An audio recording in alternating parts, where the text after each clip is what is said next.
Assalamualaikum warahmatullahi wabarakatuh. Alhamdulillah, Allahumma shalli ala Sayyidina Muhammad. Hadis Sayyidina Muhammad. Sahabat, kali ini kita akan membersihkan ikan sesuai dengan hukum persucian dalam Islam dan juga dengan metode kebersihan yang aman dan sehat, ya. Jadi sahabat-sahabat bisa lihat ini adalah ikan bandeng, sangat familiar kalau di Aceh.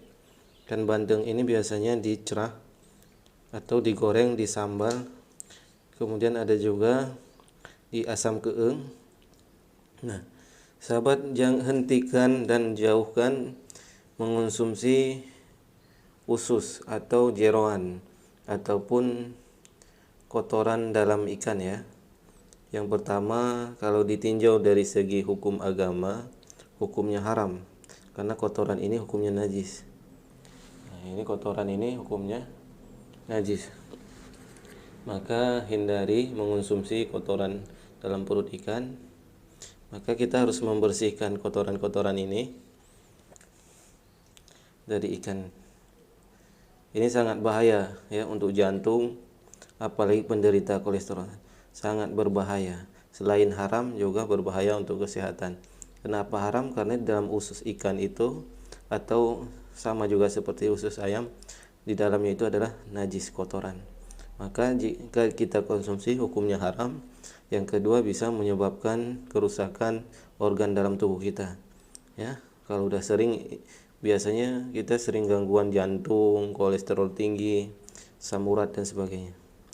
Yang kedua, darah. Hentikan atau jangan pernah kita konsumsi darah, apapun darah itu, ya. Baik itu darah ikan, darah ayam, dan apapun jenis darah, jangan diminum, jangan dimakan, dan hindari dari makanan. Jadi ini seperti ini kotoran ikan ini paling bahaya untuk kesehatan. Jadi jangan dikonsumsi, apalagi yang mengalami rusaknya darah seperti kolesterol. Nah, kemudian yang kedua, darah. Darah yang mengalir itu hukumnya haram, mengalir dari hewan, maka wajib disucikan. Adapun darah pada tulang, seperti darah pada tulang yang ada seperti ini nih. Ini sebenarnya dimaafkan. Darah ini dimaafkan karena ini bukan golongan darah yang mengalir. Tapi alangkah baiknya kita tidak mengonsumsi darah ini. Karena darah walaupun dimaafkan, yang namanya darah itu sangat banyak bakteri dan sangat berbahaya untuk kesehatan. Nah, ini ususnya ini dibuang. Jika satu ini aja masuk ke dalam kuah atau dalam masuk masakan, maka semua masakan itu tercampur dengan ini menjadi najis, maka haram dikonsumsi. Maka lihat sebersih-bersihnya supaya kita tidak mengonsumsi makanan yang diharamkan oleh syariat. Satu usus saja bisa masuk ke dalam kuah, maka kuahnya itu hukumnya haram. Kadang kita dapatkan makanan itu secara halal dan jenis makanan itu juga halal, kemudian cara prosesnya yang membuat kita haram. Nah, seperti ini sangat bahaya ini. Nih, jangan dikonsumsi, sahabat. Nih, cukup makan dagingnya aja, daging ikan.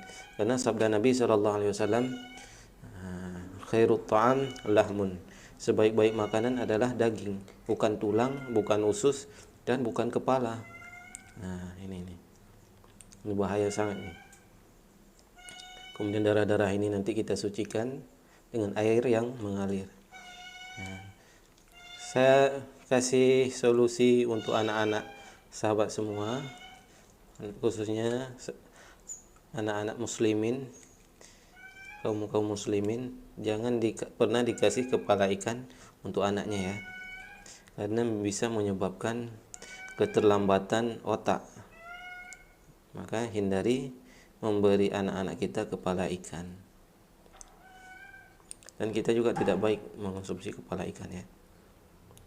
Tapi ikannya ini udah kurang segar sebenarnya.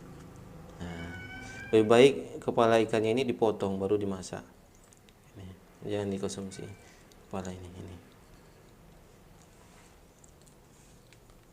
Ini dipotong, dibuang, cukup konsumsi dagingnya aja.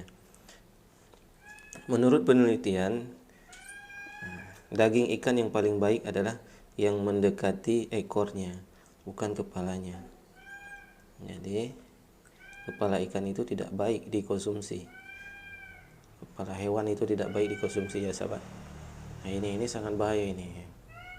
Ini paling dikonsumsi, digoreng ya.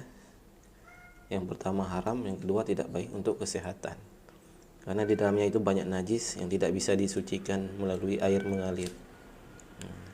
Isang-isang ini juga tidak baik dikonsumsi, selain tidak enak juga tidak baik. Kita patahin aja kepalanya, kita buang kepala ikannya. Karena kepala ikan itu sangat tidak baik dikonsumsi bagi kita, terlebih bagi anak-anak yang di bawah umur. Nah, ini kita bersihkan semua darah-darahnya di bawahnya ini dengan air mengalir nantinya. Kita buang dulu bagian-bagian dalamnya yang tidak bagus ini, kotoran-kotorannya ini. Tuh. Kucingnya itu udah mabuk bau ikan. Nah, ini darahnya di tulang ini dibuang ya. Karena ini bisa menyebabkan penyakit. Nah, ini dibuang ini semua. Nah, kemudian kita ambil air suci lagi menyucikan atau air mutlak. Kita cuci satu persatu dengan air yang mengalir seperti ini. Kemudian kita pindahkan ke wadah yang suci. Nah, ini sediakan wadah yang suci. Ini nih. Wadah ini suci daripada najis, darah dan apapun. Nah, kita sucikan, jangan sampai air ini kepercik ke wadah yang sudah suci itu ya. Satu-satu kita pisahkan. Kita sucikan satu persatu supaya terhindar daripada darah, najis-najis yang dari perut itu. Kita sucikan dengan air yang mengalir, kita basuh. Nah, jauhkan sejauh-jauhnya daripada mengonsumsi darah ya, supaya kita sehat dan ibadah kita juga tidak menjadi was-was. Karena darah itu sangat besar pengaruhnya terhadap hati kita, terhadap kesehatan kita. Ini. Maka banyak orang-orang yang ingin tekun dalam ibadah, mereka tidak mengonsumsi makanan yang ada darahnya. Karena kenapa? Karena menyebabkan was-was dalam ibadahnya.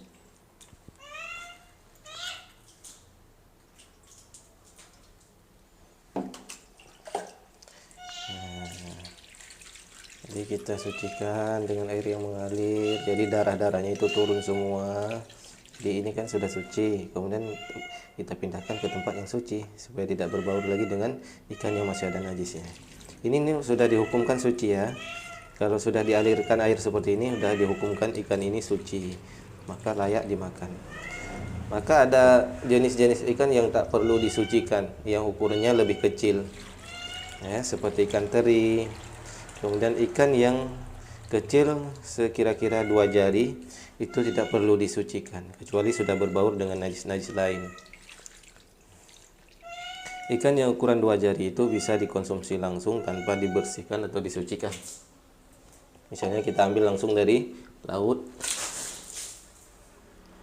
Kita ambilkan dari laut itu bisa. Ketika langsung kita goreng itu nggak apa-apa. Ya, tapi yang ukurannya kurang daripada 2 jari ya.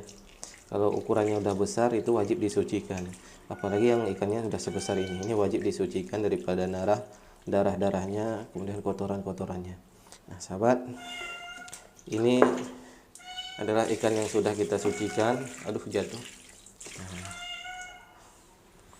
jadi ini ikan-ikan yang sudah kita sucikan, sudah siap dimasak ataupun mau konsumsi langsung seperti ini bisa juga, tapi kurang baik ya. Mungkin ada bakteri-bakteri yang belum mati, alangkah baiknya dimasak dahulu baru dikonsumsi.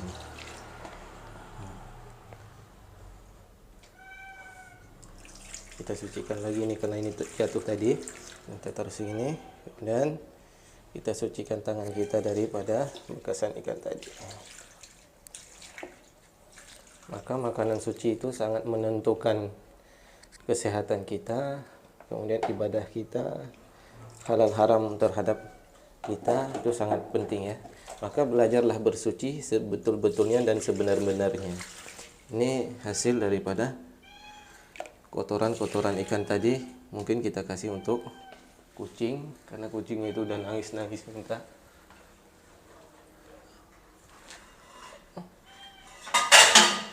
Aduh.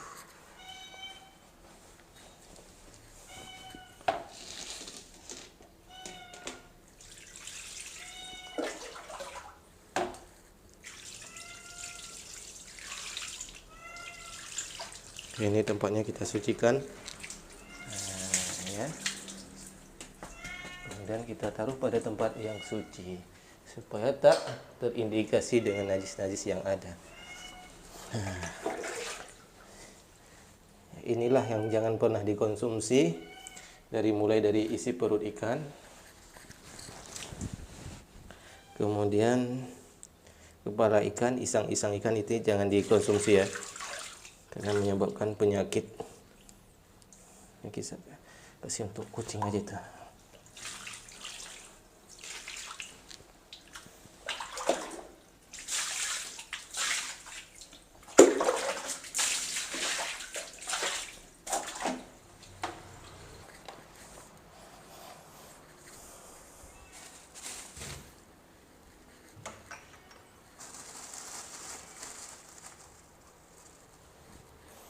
Kemudian ikannya dikasih garam supaya ikannya itu lebih gurih. Dikasih garam, diamkan sebentar. Kita ratakan dulu. Kemudian kita diamkan sebentar sampai beberapa menit. 2 sampai 3 menit kurang lebih.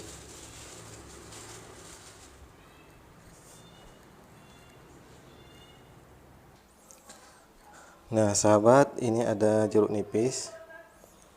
Kita kasih jeruk nipis yang banyak ke ikan, karena biasanya kalau di Aceh itu untuk menghilangkan bau hanyir ikan dengan jeruk nipis. Tapi biasanya ditaruhnya sedikit, lalu baru ditambah dengan cuka asam sunti atau cuka belimbing wuluh yang sudah dikeringkan. Tapi kita di sini tidak menggunakan belimbing wuluh, karena kita rencananya mau masak asam keeng. Asam keeng itu biasanya menggunakan belimbing wuluh yang sudah kering, asam sunti itu, atau menggunakan cuka asam sunti. Tapi kita tidak menggunakan cuka asam sunti atau belimbing wuluh ya, karena belimbing wuluh itu bisa menyebabkan penyakit ginjal, melemahnya ginjal. Tapi sekali itu nggak apa-apa. Tapi kami tidak menyarankan lagi menggunakan belimbing wuluh atau boh limeng, asam sunti untuk penggunaan masakan ya, karena bisa melemahnya ginjal. Lalu jika lemahnya ginjal menyebabkan purin-purin kita itu tidak bisa dinetralisir oleh ginjal, maka efek sampingnya itu terkenanya penyakit seperti asam urat, kolesterol, diabetes. Maka jaga ginjal kita daripada selain jeruk nipis ya. Kalau asam-asam itu yang bahaya itu semua asam jenisnya bahaya, kecuali asam dari jenis sitrun atau jeruk, limau, ataupun seperti jeruk nipis, lemon. Ini bumbu asam keeng yang kita beli praktis di warung-warung di pasar, yang bisa langsung dimasak ya.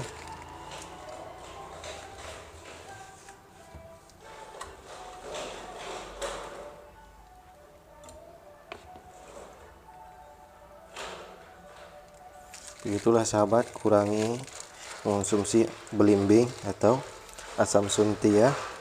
karena bisa melemahnya ginjal. Mayoritas orang di Aceh mengonsumsi belimbing untuk bahan masakan. Maka disitulah kebiasaan orang mayoritas di Aceh terkena penyakit ginjal, melemahnya ginjal, kemudian menyebabkan asam urat dan kolesterol. Jadi sebenarnya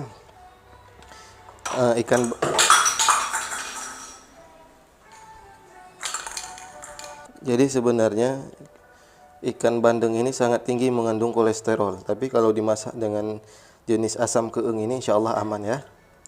Aman, insya Allah aman. Karena di dalam asam keeng ini mengandung bumbu-bumbu rempah-rempah yang bisa menyehatkan kita, mengeluarkan kolesterol dalam tubuh. Tapi untuk menghindari terkenanya melemahnya ginjal, jangan gunakan asam daripada belimbing, tapi gunakan asam daripada jeruk nipis atau lemon. Ini kita asam keeng tapi nggak pakai asam sunti ya, dan nggak pakai cuka asam sunti juga. Cukup kita gunakan lemon atau jeruk nipis bisa juga. Tadi kita menggunakan jeruk nipis. Nah, ini sudah didiamin beberapa menit, 1 sampai 2 menit, kemudian baru dimasak. Insya Allah sangat baik untuk penderita kolesterol, karena kolesterol dalam ikan ini bisa dinetralisir oleh bumbu-bumbu yang ada di dalam ikan ini ya. Mudah-mudahan bermanfaat, khususnya bagi muslimin dan muslimat, lebih khusus lagi buat orang-orang Aceh yang mengonsumsi sering ikan bandeng ya. Terima kasih. Assalamualaikum warahmatullahi wabarakatuh.